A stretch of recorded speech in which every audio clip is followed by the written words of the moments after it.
Hey guys, how's everyone? I hope everyone is well and having a really good Thanksgiving day. One of our traditions for Thanksgiving is to sit around the table and everybody say at least one thing that they're thankful for. And what's cool about that is it kind of makes us all realize that everybody has different needs and desires and wants, and what it just kind of shows a side of their heart that you wouldn't normally see. So that's kind of cool. But this video is about the evolution of Mora Maddness, or Mora Maddness evolution. Originally, this is my first Mora I ever had. Now it's pretty much just a shop knife. It's been used a lot. I did convex this one. I put the choil right there. Blah blah blah, but and squared off the spine. Now this one I had set up with a ferro rod, and I always enjoyed that, but I didn't like the way the ferro rod was attached because it was kind of hokey and used Ranger bands, which are good, but it didn't provide an easy removal of the ferro rod. So the next step was with my Baco here. How I did that was I used shock cord with a scraper on the end and then the ferro rod, which gave me everything I needed. Cordage, fat wood, Ranger bands for an accelerant, etc. This has been a great blade. I love it, but the only thing I don't like about it is the sheath is pretty loose. Doesn't really retain the knife very well. So now there's fixes for that, and we'll get to that one later on.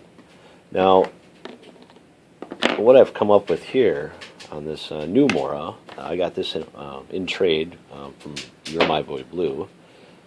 It's a great little knife. What I did here was, on the new Moras, the sheath has a tab here that you can lock on another sheath. Well, I got to thinking about it. I'm like, well, I really don't want to run another wooden block with a hole drilled in it. I don't want to wrap it with cordage, because I don't necessarily need cordage. Basically, what I need is fire. Shelter can be built out of anything. So, cordage makes it easier, yes. But basically what I wanted is just a simple rig that took care of all my fire needs and knife needs. So what I did with the Mora was I squared off the spine, filed that, put a little choil in it, and as you can tell, I stropped it. This thing is crazy, crazy sharp now. So those will be the only modifications to the knife. But what I did here on the sheath that makes this a little bit different is, instead of running the wood block for the ferro rod, you can see that it doesn't have one. It's just got this Velcro around it. Well, Velcro really doesn't hold all that well, but you can see here, this is locked on here pretty good. So we'll take this apart and I'll show you if I can do this one-handed. Alright, get that off there. So on the new Moras, they have a tab right here, as I said before, so the sheath can lock onto it. What I did was I shaved that down, carved that down, and then drilled a 1/4-inch hole in my ferro rod handle. So that locks on there. Now, I'm really digging this setup. So I've pretty much got everything I need for fire right here. Tinder, fat wood, that's all I need. And if I happen to need an accelerant, well, I've got a Ranger band. So anyway, that's the evolution of the Mora Maddness. Kind of some of the things I've come up with.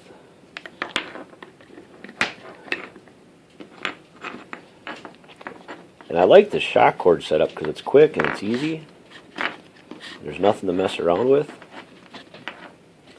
But I wanted something a little less bulky, something not quite as heavy. So I'm thinking that'll work.